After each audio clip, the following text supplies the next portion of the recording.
안녕하세요. 이해랍니다. 오늘은 2025년 새해 이 증시의 표정이 어떨지 미리 점검해보는 시간으로 마련을 했습니다. 이 듣고 싶은 얘기를 투자자분들께서 꼭 듣고 싶어 하는 얘기를 근거 있게 듣기 좋게 해주시는 분입니다. 유한타증권 유동훈 본부장님과 함께 할게요. 안녕하세요. 안녕하십니까. 두 가지식으로 개괄적인 내용부터 이 새해 경제, 증시, 총평을 좀 들어볼게요. 글로벌 경제가 많이 우려스러웠지만 괜찮았죠. 2024년 상당히 괜찮았었고, 앞으로의 생각도 보시면 이제 금리를 내리고는 있지만 경기가 그렇게 빠르게 위축될 것 같아 보이지는 않죠. 그래서 많은 분들이 원했던 그 골디락스라는 것이 만들어질 가능성이 지금 높아지고 있다. 이렇게는 볼 수 있을 것 같아요. 그렇지만 이제 이 부분에 있어서 상당히 좀 헷갈려 하시는 부분이 있을 수가 있습니다. 무엇이냐면 많은 분들이 금리가 빠르게 내려가기를 바라요. 왜냐하면 뭐 우리나라 대한민국 투자자들의 입장에서는 워낙 돈이 부동산에 많이 가 있다 보니까 금리가 글로벌리 좀 떨어지기를 바라고 전 세계적으로 좀 떨어지기를 바라고 이런 좀 기대감이 있을 수가 있는데 제가 볼 때는 이제 금리에 대한 기대감을 좀 낮출 필요가 있다. 자, 그래서 경기에 대해서는 기대감을 가지시고 다만 금리에 대한 기대감은 금리가 떨어지는 거에 대한 기대감은 낮추시고 이런 식으로 좀 생각을 하셔야 될 것 같고요. 그렇지만 어쨌든 총평을 하자면 또 빈익빈 부익부 현상이 좀 더 계속될 수 있다. 그 말은 결국은 미국 증시 위주의 그렇죠. 또는 선진국 중에서 미국과의 우호 관계에 있는 미국과의 돈독한 관계에 있는 그런 국가들의 수혜가 계속 이어질 수 있다. 뭐 간단하죠. 뭐 그렇게 보면은 전 세계 어떤 국가가 있을까 했었을 때 일본 정도가 될 것 같습니다. 그래서 뭐 그 이외에도 뭐 대만, 아시아적으로 보면 대만 그리고 또 우리나라도 있을 거고요.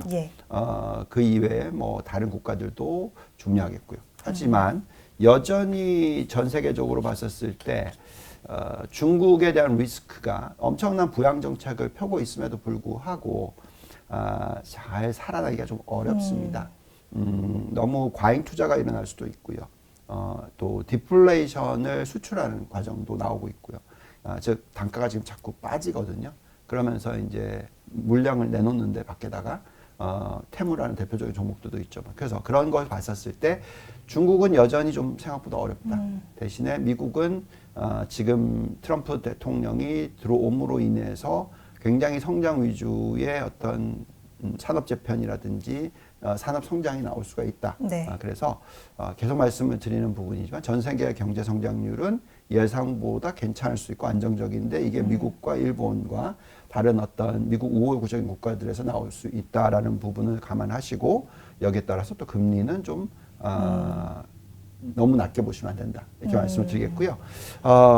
또 지표로 좀 말씀을 드리자면 2025년에 금리와 S&P 500 가장 중요하죠. 인덱스로 보면. 그러니까 요걸로 보면은 만약에 금리가 지금 4.5%인데요. 미국 10년 국채 금리가 이게 너무 높게 올라가 버리면 그 5% 정도로 계산하면 S&P 500의 적정 가치가 6,500입니다. 그렇다면 지금이 살짝 6,000이거든요. 그래서 그렇게 많이 오르는 건 아니죠. 작년, 재작년보다는 덜 오르는, 그러니까 2023년, 2024년보다는 덜 오르는 그런 해가 될 수 있고요. 그렇지만 그게 아니고 안정적인 금리, 뭐 지금 현재 수준처럼 4.5% 또는 4%까지 떨어져 준다면 또다시 20% 이상의 S&P 500 상승을 보여주는 그런 한 해가 될 수 있다. 그래서 시장은 좋게 보시고요. 특히 미국 시장은 좋게 보시고요. 계속 말씀을 드리지만 선별적인 그런 투자가 필요하다라고 말씀을 드릴 수 있을 것 같습니다. 시장은 좋게 보되 일단 이 금리 부분에 대해서는 조금은 너무 낮아진다라는 거에 대한 기대감은 조금은 우리가 지금은 좀 줄이는 게 나을 것 같아요. 왜냐하면 이제 12월 FOMC에서 있었던 뭐 발언들도 그렇고요. 그렇죠. 일단 그 부분에 대한 기대감이 축소된 거잖아요. 이거 어떻게 해석해야 돼요? 맞아요. 그래서 지금 시장이 제대로 알고 있고 이해하고 있고 이걸 반영하고 있습니다. 반영하기 시작했다고 해야 될까요? 2024년 연초만 하더라도 미 연준이 금리를 자그마치 뭐 200bp 이상 내려줄 거다. 막 이런 식으로 막 얘기를 했었어요. 그렇지만 실질적으로 얼마나 내려줬나요? 딱 100bp, 1%포인트만 내려줬어요. 그것도 막판에 너무 많이 올렸기 때문에 그 올린 부분을 없앤 거고요. 그러니까 5.5에서 4.5로 내려준 겁니다. 그렇다면 이제부터는 이제 앞으로를 생각해 보시면 더 이상 금리를 많이 내릴 필요가 없다라는 얘기가 지금 자꾸 나오고 있잖아요. 점도표로는 내년에 3월에 한번 내려주고 그냥 거의 없다가 내년 12월에 한 번 정도 더. 뭐 요 정도. 그러니까 거의 내년에는 금리를 내려줘도 한 번, 두 번, 8번 만나는데, 그러니까 4분의 1도 안 되고 8분의 1만 내려줄 수도 있고, 그러니까 굉장히 급격하게 속도가 떨어지는 것이죠. 그래서 이런 부분을 가지고 우리가 이제 10년 국채 금리에 대해서 고민을 해봐야 됩니다. 많은 분들께서 이제 10년 국채 금리가 3% 밑으로 떨어져 주길 바라고, 이렇게 돼야지 우리나라도 지금 뭐 3%대에서 더 떨어뜨릴 수 있고, 뭐 안 그래도 지금 환율 계속 깨지고 있고 이런 부분들이 있다 보니까 많이들 기대를 하시지만 그 기대는 버리시는 게 좋아요. 아무리 생각해도 미국의 10년 국채 금리는 많이 떨어져 봐야 3.5%다. 아, 예. 예. 사실 이것도 조금 부담스러워지기 시작했어요. 저 개인적으로는 약간 0.25 정도 더 올려야 될지도 모릅니다. 즉 지금 현재가 4.6인데요. 4.75 정도까지도 갈 수 있다. 그리고 바닥을 3.75 정도로 1%포인트 굉장히 밴드로서 잡고 볼 필요가 있을 수도 있습니다. 자, 왜 그렇게 보냐면 이미 벌써 시장은 금리를 4번 내려줬다고 치면 되고, 그러니까 3번이지만 어쨌든 1%니까 한 번씩 뭐 0.25로 계산하면 4번 내려줬다고 생각하면 되고, 여기에 추가로 내려주는 속도가 확 떨어지는 거잖아요. 이제 앞으로는. 네. 그러니까 그때부터는 시장은 어떻게 생각하냐면 10년 국채 금리가 잘 안 떨어지게 됩니다. 과거의 평균을 보시면은 보통 올라요. 예. 네. 차트가 보통 오르고요. 지금 현재의 이 파란색 선으로 계산하자면 얼마까지 오를 수도 있냐라고 내년 연말로 계산했었을 때 보시면 자그마치 5%까지 오를 수 있다. 좀 더 올라가면 뭐 더 올라갈 수도 있다. 이 정도까지 나옵니다. 그래서 네. 이럴 때 좀 고민스러운 거죠. 그래서 채권 투자는 여전히 작년도 안 좋았고, 재작년이 정말 안 좋았고요. 마이너스 수익률이었고, 작년이 그래도 플러스가 좀 나긴 했는데 올해도 플러스가 나는 건 딱 금리 정도 수준이지 않을까. 이 정도로 보고 있고요. 근데 다행스러운 것은 금리의 인하 속도가 떨어지는 게 천천히 된다 하더라도 시장은 그것을 나쁘게 받아들이지 않을 거예요. 과거에도 그랬고요. 금리를 떨어뜨리다가 떨어뜨린 속도가 천천히 될 때부터 시작해서 1년간의 S&P 500의 수익률을 보시면 20% 이상 오릅니다. 그래서 지금 이 패스트 사이클로 금리를 막 떨어뜨려 주는 경우면 정말 걱정스러운 타이밍이고요. 그게 아니라 패스트 사이클이다가 천천히 떨어뜨리는 거로 바뀌는 상황이 들어오게 되면 이건 시장이 괜찮다는 얘기예요. 그래서 지금은 금리에 대한 걱정은 하되 그렇다고 해서 모든 것을 다 걱정을 하는 게 아니고 걱정을 해야 되는 부분은 다시 말씀드리지만 채권에 대한 수익률 정도. 근데 그것도 너무 걱정하실 필요 없고. 그렇지만 여기서 또 수익을 올릴 수 있는 부분은 주식이다. 특히 S&P 500 기준으로 봤었을 때는 20%의 상승을 내년 연말까지 보여줄 수도 있다. 이렇게 보시면 될 것 같습니다. 트럼프 2기 행정부 이제 임박했어요, 등장이. 근데 파월이랑 왠지 좀 파월이 줄다리기 하는 것 같은 느낌도 들기도 하고 이 둘의 관계가 또 이 시장에 어떻게 영향을 미칠까 이게 궁금해지거든요. 뭐 저는요 오히려 이게 좀 쿨다운 해줄 수 있는 방법이라고 생각하죠. 파월을 이제 바꿀 수 있는 거냐라고 생각했었을 때 쉽지 않죠, 단기간에는. 그렇지만 결국은 어쨌든 금리를 내려주게끔 유도를 하겠죠, 트럼프 입장에서는. 근데 중요한 것은 그 기간 동안에 금리가 덜 떨어진다 하더라고 해서 문제가 되는 게 아니에요. 아까도 말씀을 드렸습니다만 금리를 천천히 떨어져 준다라는 이유는 그만큼 기본적으로 미국 경제 펀더멘털이 튼튼하다는 얘기거든요. 우리가 자꾸 생각해야 되는 부분은 앞으로 금리가 어떻게 될 것이냐, 적절한 금리가 도대체 무엇이냐라고 생각했었을 때 여러 가지 모델들이 있습니다. 네, 모델들을 간단하게 계산하는 거 굉장히 많이 이 경제학자들이 많이 계산하는 게 실질 성장률 더하기 인플레이션을 했었을 때 이게 장기금리다, 뭐 금리다, 뭐 이런 네. 얘기를 많이 해요. 지금 보시면은 실질 성장률이 2%대가 나오고요. 예. 2.5%가 나와요. 여기에 인플레이션이 떨어지긴 하는데 2%대 초반이 나옵니다. 그래서 정말 잘해서 2%까지 떨어졌다고 칩시다. 그럼 2.5 더하기 2 하면 4.5예요. 그래서 지금 현재 10년 국채금리 4.5가 그렇게 많이 안 떨어지는 거고요. 여기서 인플레이션이 올라갈 확률이 높죠. 왜냐하면 다 아시겠지만 관세라든지. 예, 관세라든지 여러 가지 트럼프가 부분이 그래서 금리를 빨리 안 떨어뜨려 준다라는 얘기도 여기서 나오는 수도 있고요. 그래서 결국은 이 인플레이션 플러스 성장률만 놓고 보면 금리가 4%대 중반 이상이어야 된단 말이죠. 그래서 이게 이제 근데 중요한 것은 여기에 뭔가 다른 변화가 있긴 하죠. 그게 생산성의 향상입니다. 생산성이 향상이 되면서 어떤 산업 혁신이 들어오게 되면 1995년부터 2000년도 마찬가지였지만 물론 2099년, 2000년은 좀 다른 얘기지만 95년부터 98년 말까지 이때를 보시면은 상당히 인플레이션이 낮아져요. 근데 성장률은 굉장히 높습니다. 네. 그러니까 그 이유가 인터넷의 활성화가 굉장히 빠르게 됐기 때문에.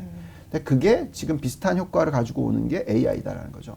AI가 지금 도입기에서 이제 성장기로 들어가기 때문에 앞으로의 그 3년이 96, 97, 98 요때의 시기하고 비슷할 수가 있단 말이죠. 그럼 인플레이션은 1%대로 떨어집니다. 그렇게도 나올 수도 있어요. 그래서 이 인플레이션 자극하는 압력 대비 또 인플레이션 낮추는 압력도 같이 맞물리다 보니까 그래서 금리가 좀 안정적으로 갈 수 있는 부분이고요. 네. 그렇다면 파웰의 입장에서는 금리를 최대한 뭐 안 좋게 한다 하더라도 동결이다라는 거죠. 말씀을 드렸지만 금리를 동결했다고 해서 미국 경제가 무너지지 않는다는 거죠. 생산성이 높아지는 것이 나오기 때문에.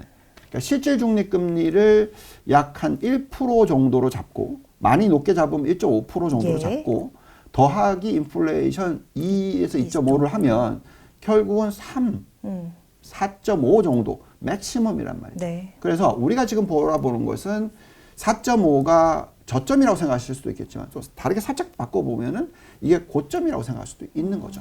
그래서 요 밴드가 1%만이 아닐 수도 있고 2%짜리일 수도 있잖아요. 그래서 파웰 의장이 시장에 미치는 영향이 그렇게까지 크지 않을 거다라고 생각하고 있고요. 또 중요한 부분은 금리 말고도 다른 경기 부양할 수 있는 방법들이 있어요.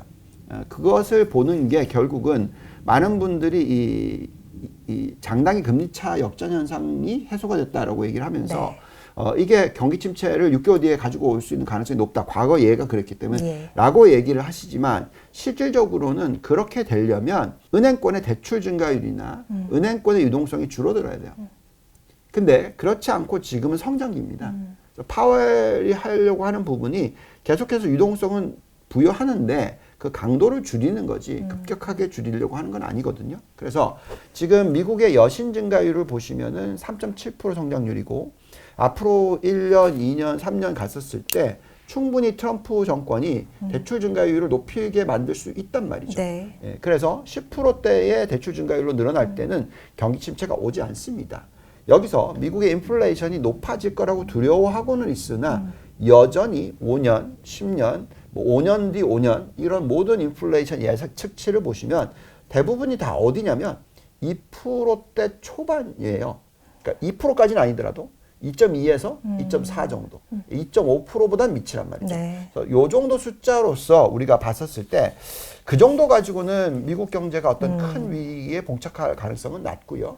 그래서 트럼프와 파웰이 아무리 뭐 서로 싸운다 하더라도 지금 현재 환경은 은행권과 기본적인 미국 경제 펀더멘털이 튼튼하기 때문에 그렇게 정치적으로서 뭐 어떤 영향을 미치기는 어렵지 않을까라는 생각이 듭니다. 네. 고용 쪽도 한번 점검을 해보려고요.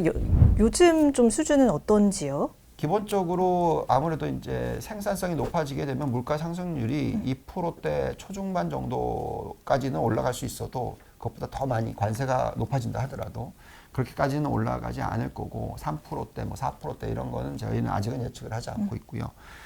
다만 이제 고용 시장을 놓고 봤었을 때 얼마나 이게 빠르게 식을 거냐 또는 뭐 식고 있는데 그래도 여전히 괜찮느냐 하는 부분에 있어서는 네, 우리는 충분히 그럴 수 있다고 생각합니다.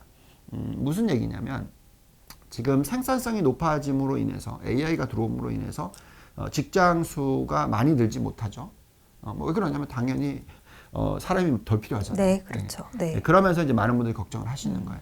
그렇지만 보통 차트를 그려보면 생산성이 높아지게 되면 이렇게 옆으로 밑으로 내려갑니다. 그러면서 실질적으로 필요한 인플레이션이나 금리가 떨어지게 돼요. 예, 그래서 결국은 또 소득은 늘어납니다. 이게 신기하게도 예, 그게 맞아요. 왜냐하면 그만큼 생산성이 높아진다는 것은 그만큼 한 사람이 더 많은 것을 생산하기 때문에 그 사람의 부는 더 늡니다. 네, 그래서 결국은 시간당 임금 상승률을 보시거나 대부분의 1인당으로 보시면은 별 문제가 없어요. 그래서 아마 고용시장은 뭐 옛날에는 뭐 20만 명 뭐 정말 많이 늘어날 때 20만 명 이상 막 늘어나고 하지만 앞으로는 뭐 한 10만 명 시대를 보게 될 겁니다. 근데 10만 명씩 늘어난다 하더라도 여전히 1인당 임금 상승률이 높을 거란 말이죠. 그게 4% 이상일 겁니다. 그렇다라는 것은 고용시장이 식는다 하더라도 생산성 향상 때문에 소득은 늘고 이게 소비를 일으켜 줄 수 있는 그런 환경이다. 그래서 우리가 이런 걸 보통 골디락스라고 얘기를 하죠. 그래서 성장이 너무너무 과열되는 것도 아니고 또 너무너무 안 좋아지는 것도 아니고 그래서 뜨뜻미지근한 그런 상황이 전개가 될 수 있다라고 생각하시면 될 것 같습니다. 그럼 뭐 올해 증시를 관통하는 키워드를 딱 하나 잡자면 어떤 걸까요? 예, 저는 요즘에 네. 이게 올해 뭐 작년 이렇게 끊고 얘기를 하기 어려워요. 그렇죠. 연속성이 있을 만한 그게 딱 보이네요. 예, 딱 보이기 때문에 95년부터 2000년도 그랬고요. 그래도 아무리 못해도 3년은 갑니다. 그런 사이클이 들어오면. 그래서 95, 96, 97, 98 이 4년 정도가 굉장히 놀라운 인터넷에 의한 어떤 시대적 변화가 생겼단 말이죠. 근데 우리가 바라보는 이 AI 사이클이 정말 놀라울 정도로 인류의 발전을 가져올 거라고 저는 생각합니다. 그래서 이것을 준비하지 않으시면 안 된다고 생각하는 가운데서 겨우 2년 올랐다고 그래서 여기서 뭐 눈을 돌려서 딴 데를 봐야 되고 뭐 이렇게 얘기를 하기가 어려워요. 제가 강연을 가면 가장 중요하게 딱 타이틀로 붙이는 게 생산성입니다. 그래서 이게 지금 시대적 변화이고 생산성에 대한 관심을 가지셔야 되고 이것이 전 세계 시장을 관통할 것이고 가장 크게 놀랍게 나타나는 부분이 이미 나오고 있지만 미국 쪽에서의 생산성 향상이 놀라울 겁니다. 우선 한번 차트를 딱 보면 그런 답이 나와 있는데요. 네. 미국이 가장 선두를 하고요. 미국을 쫓아가는 국가들, 뭐 미국과 영국은 상당히 많이 우호 국가니까 네. 여기에 또 일본이 요즘에 거의 미국의 거의 뭐 흔히 말해서 거의 딱 달라붙어 있는 수준으로서 가 있죠. 그렇다 보니까 지금 생산성이 가장 중요한데 그 생산성이 가장 많이 성장하는 국가가 가장 좋을 수밖에 없다.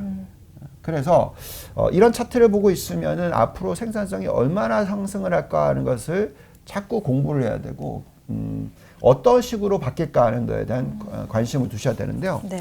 자, 보시면은 이 생산성을 높이는 것 중에서 최근에 더 가속화시킬 것이 당연히 데이터 센터예요. AI란 말이죠. 예.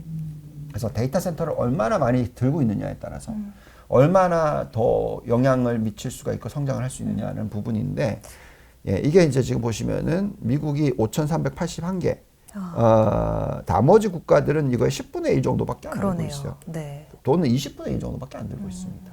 그래서 이게 차이가 많이 납니다. 게다가 이 연산 능력이 중요해요. 그러니까 데이터 센터를 이미 지었기 때문에 데이터 센터는 이미 모든 데이터, 지금 전 세계에 상존한 모든 데이터를 또는 계속 들어오는 데이터를 흡수해서 분석할 수 있는 그런 캐파가 돼요. 이제 여기서부터는 이제 추론이고 뭐 이런 뭐서 서비스를 만들어내는 건데 그걸 잘 하려고 하면 최대 퍼포먼스가 높아야 돼요. 근데 그 최대 퍼포먼스로 보시면 미국이 6,500만이고 테라폼 정도 되고 일본이 그 다음이에요. 근데 나머지 국가들을 보시면은 정말 낮아요. 중국 3%, 우리나라 2%. 예. 예, 이러니까 거의 뭐 미국이 55%라고 치면 20분의 1, 뭐 30분의 1 수준이란 말이죠. 그래서 이런 부분들이 정말 어떻게 보면은 앞으로 미래에 있어서 생산성을 높이는 거에 있어서 누가 선두일지가 보이는 거죠. 여기서 또 앞으로 많은 분들이 관심 가지고 있는 게 양자 컴퓨터잖아요. 네. 예, 지금 뭐 양자 컴퓨터의 특허 출원 부분이나 여러 가지 부분을 놓고 보면 거의 미국의 기업들이 선두를 하고 있고요. 네. 중국도 많이 쫓아가려고 노력을 합니다. 그렇지만 그게 쉽지 않다. 예, 그래서 저는 이번 패권 싸움에 있어서 미국이 이길 거라고 생각하고 있고요. 가장 중요한 핵심 포인트가 바로 생산성이다. 근데 그 생산성을 정말 끝판왕으로 좋게 만들어줄게 AI다. 그러면 누가 AI에서 가장 먼저 선두주자냐? 얼마나 거기에 대한 반감을 갖고 있거나 얼마나 더 우호적이냐에 따라서 그 나라의 흥망이 변하는데요. 사실 사회주의 국가는 AI를 받아들이기가 쉽지 않아요. 부분적인 데이터를 가지고 부분적으로 유도를 합니다. 그래서 부분적으로 유도를 할 때는 그게 진리는 아니잖아요. 그렇기 때문에 그 효과가 급격하게 떨어집니다. 그래서 제가 볼 때는 미국을 중국이 이길 수 없고요. 이미 벌써 승패는 갈렸고, 다만 얼마나 중국이 빨리 정신을 차리고 미국과의 관계를 돈독하게 하려고 할 거냐 안 할 거냐에 따라서 바뀔 겁니다. 그렇지 않으면은 계속해서 미국은 중국을 어떻게 보면 속도 조절시킬 거다라고 생각하시면 될 것 같아요. 성장주 섹터 좀 점검해 보면서 네. 그 종목별 그 매력도를 좀 점검해 보면 좋을 것 같아서요. 굉장히 걱정이 되는 부분이 우리나라는 지금 원래부터 수출 국가인데 너무 하드웨어 쪽 특히 제조를 해서 하드웨어를 수출하는데 초점이 많이 맞춰져 있어요. 근데 이제 서비스를 수출하는 거에 대한 초점이 맞춰져야 되거든요. 영국이 다시 되살아났던 게 서비스 산업 활성화를 제대로 시켰어요. 많이 안 좋아졌다가. 그리고 미국이 저렇게 굉장히 계속 잘 나가는 것은 서비스 산업을 계속해서 잘하고 있기 때문에 그렇습니다. 미국은 그렇게 하고 영국도 쫓아갔고, 근데 실패하고 있는 국가가 어떻게 보면은 우리나라와 중국입니다. 중국, 특히 중국을 보시면 설비 투자가 전체의 그 GDP에 차지하는 비중이 너무 높아요. 네. 그건 하드웨어 쪽에 정말 투자를 많이 하고 있어요. 그래서 그 하드웨어, 그러니까 요즘에 보면 전기차가 있을 거고 반도체가 있을 거고 뭐 그러면서 옛날에는 조선이었고 뭐 등등등. 여기서 결국은 소비 시장이 만들어져야 되는데 서비스 쪽이 강해져야 되는데 그 부분이 한계가 있단 말이죠. 그렇기 때문에 단가를 낮추어서 자꾸 수출을 해요. 그러니까 이제 디플레이션 수출한다는 얘기입니다. 그럼 국민들은 잘 살지 못하게 돼요. 오히려 나중에는. 왜냐하면 계속 단가를 낮게 팔기 때문에 그렇습니다. 우리나라가 IMF가 그 때문에 왔거든요.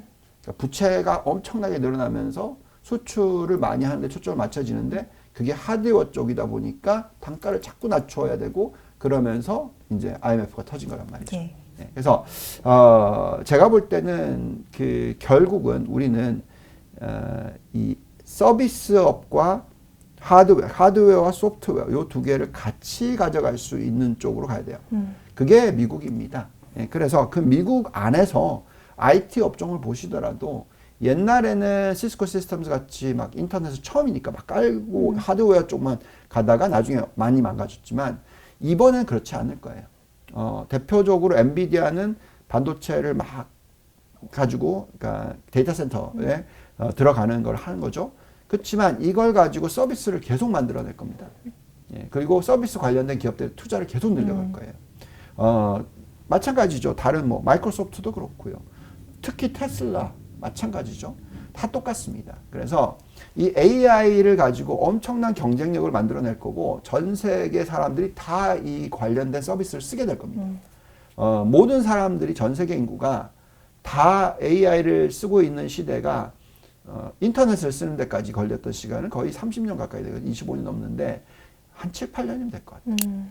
다 쓰고 있을 것 같아요. 앞으로 5년이 지나면. 네. 그래서 결국은 우리는 이 IT 업종 이 안에서 대형 기술주, 반도체, AI 관련돼서 하드웨어와 소프트웨어 이걸 다 투자를 하셔야 되고요. 그 다음에 또 다른 성장 업종들이 들어올 거예요. 이 AI가 발전함으로 인해서 계속 좋아지는 쪽이 뭐 신재생 에너지가 필요하겠죠. 전력을 써야 되기 때문에. 네. 또는 이걸 이용해서 로봇을 쓰게 되겠죠. 그러니까 로봇이 필요할 거고.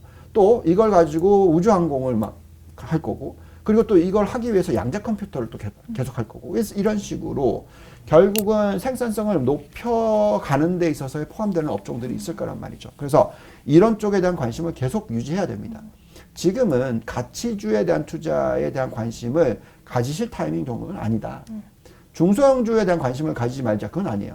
가질 필요가 있는데 그 중소형주 중에서도 누가 이 AI와 연관성을 일으키면서 잘 성장할 거냐. 그런 기업을 찾으셔야 되고요. 만약 그게 어렵다고 생각하신다면 이런 ETF들이 중요해요. 가장 대표적으로 미국에 상장되어 있는 IGB라는 소프트웨어 ETF가 있고요. 또 중소형주를 좋아하신다 그러면 XSW라는 ETF도 있고요. 그 다음에 반도체도 하드웨어가 성장 안 하냐? 그렇지 않습니다. 서비스가 나오면 나올수록 하드웨어는 더 강해져야 돼요. 그리고 이 속도가 굉장히 빠르잖아요. 그래서 여전히 하드웨어에 대한 수요도 높을 거예요. 그래서 필라델피아 반도체 지수 같은 그런 쪽에 대한 관심을 가지셔야 되겠고요. 많은 분들께서 대형 기술주는 이제 끝났냐 이런 생각을 하시지만 글쎄요. 가장 현금 흐름이 좋고 가장 좋은 서비스를 만들어낼 거고 앞으로도 계속해서 그 높은 어떤 성과를 내줄 거다라고 생각을 합니다. 네. 그래서 여전히 이 빅7에 대해서 관심을 가지셔야 될 것 같고요. 그렇지만 그 빅7 안에서도 누가 AI 산업을 선도하느냐 이게 중요할 것 같다. 이렇게 생각을 말씀을 드리겠고요. 또한 한 가지 좀 팁을 드리자면 투자를 하는 데 있어서 성장주에 투자를 하는 게 좀 어려우실 수 있어요. 기억하시는지 모르겠지만 뭐 우리나라로 따지자면 그 메타버스 그렇죠. 막 난리 네. 났었어요. 우리나라. 맞아요. 예. 그리고 또 얼마 전에 뭐 초전도체. 네. 막 또 난리가 났어요. 푹 꺼졌죠. 네, 그렇죠. 그러니까 그런 식으로 뭐 우리가 자꾸 이런 쪽에 대한 관심을 가지시는 게 중요하다고 말씀드렸어요. 왜냐하면 생산성을 높여줄 거니까. 근데 문제는 생산성을 못 높이고 망하는 기업들이 나올 수가 있단 말이에요. 그러니까 실체를 보여주지 그렇죠. 못하는. 그래서 성장주에 투자하는 데 있어서는 조심스럽다. 기술만 좋다고 해서 성공하지 않습니다. 그래서 흑자 전환을 하는 시기가 중요하다. 그래서 아무리 좋은 기업이라 하더라도 기술력이 그 회사가 어느 정도 성장 궤도에 들어서 흑자 전환하는 모습이 들어왔었을 때 투자를 하시면 놀라운 성과를 거둘 수가 있어요. 그때도. 예를 들어서 테슬라가 전기차로 가지고 그 흑자 전환을 한 게 2019년도 3, 4분기예요. 네. 그때 이후에 얼마나 올랐냐면 27배 올랐습니다. 주가가. 그 전에도 물론 많이 올랐지만 그게 중요합니다. 네. 그리고 팔란티어라는 종목이 언제 흑자 전환했냐면 2022년 3분기에 흑자 전환했어요. 그때 이후로 지금 얼마나 올라와 있냐면 8배, 9배 올라와 있단 말이에요. 예. 더 올라갈 수도 있습니다. 그러니까 과거에 알파벳 구글이라든지 뭐 아마존, 엔비디아, 뭐 애플 이런 것들 다 보시면 이게 확 올라가는데요. 그게 흑자 전환하고 나면 또 확 올라갑니다. 그래서 어느 게 성공할지 모를 때는 아직까지 적자고 많은 현금이 들어가야 되고 투자 금액이 들어가야 되면 이런 종목들은 좀 기다리시는 게 좋아요. 지금 같은 상황에서 뭐 원자력, 소형 원자력이라든지 뭐 양자 컴퓨터라든지 우주항공이라든지 이런 종목들이 지금 좋기는 한데 또 한 번에 좀 많이 빠지는 구간이 또 들어올 수 있어요. 요거 말고 그 다음에 들어올 때 그때가 흑자 전환하는 기업이 나오기 시작할 겁니다. 그때에 투자를 해도 늦지 않다. 이런 식으로 어떤 포트폴리오 구성을 하고 성장주 투자하시는 게 좋지 않겠나라는 생각이 듭니다. 네. 오늘 유동원 본부장님과 아주 귀한 시간 가져본 것 같고 다음에 이 시간에 또 한번 뵙도록 할게요. 고맙습니다. 네, 감사합니다.